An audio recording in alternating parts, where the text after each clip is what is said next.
네, 이미 당 차원의 사과를 요구한 한동훈 법무부 장관은 오늘은 민주당이 저질 가짜뉴스에 모든 걸 걸고 있다면서 직격탄을 날렸습니다.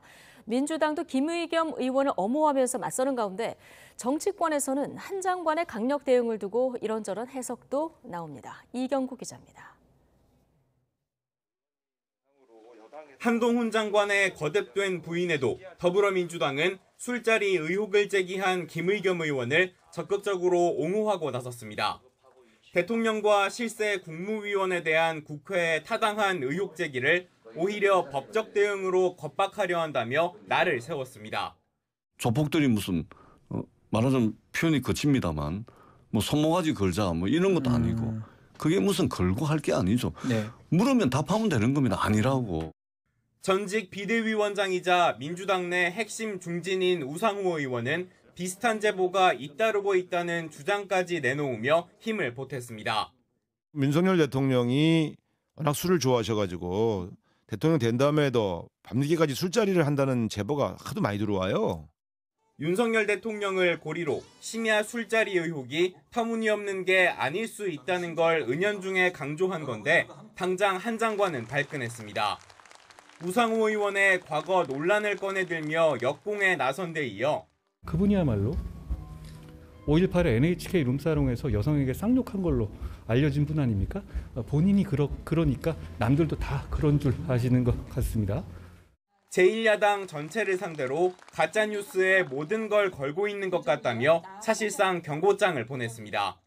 민주당이 오히려 이 저질 가짜뉴스에 올인하듯이 모든 걸 걸고 있는 것 같아서 안타깝습니다. 야당의 공격에 물러서지 않겠다는 뜻을 분명히 밝힌 셈인데 정치권에선 현직 장관의 이런 행보가 이례적이라는 평가가 적지 않습니다. 특히 민감한 사정정국에 법무부 장관이 잇따라 강경 발언을 내놓는 배경을 놓고 해석이 분분합니다. 자타공인 윤석열 대통령의 핵심 측근으로 꼽히는 한동훈 장관이 결국 여의도 정가로 입성할 거라는 소문이 무성합니다.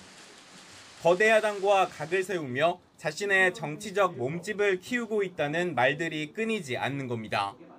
물론 한 장관은 아직까진 2년 뒤 총선 출마 가능성에 선을 긋고 있지만 출마 안 하실 건가요? 저는 그런 생각이 없다는 말씀을 드리겠습니다. 예, 알겠습니다. 제가 지금 여기서 왜 그런 말씀 드려야 될지 모르겠습니다만 지금 현재 그런 생각이 없습니다.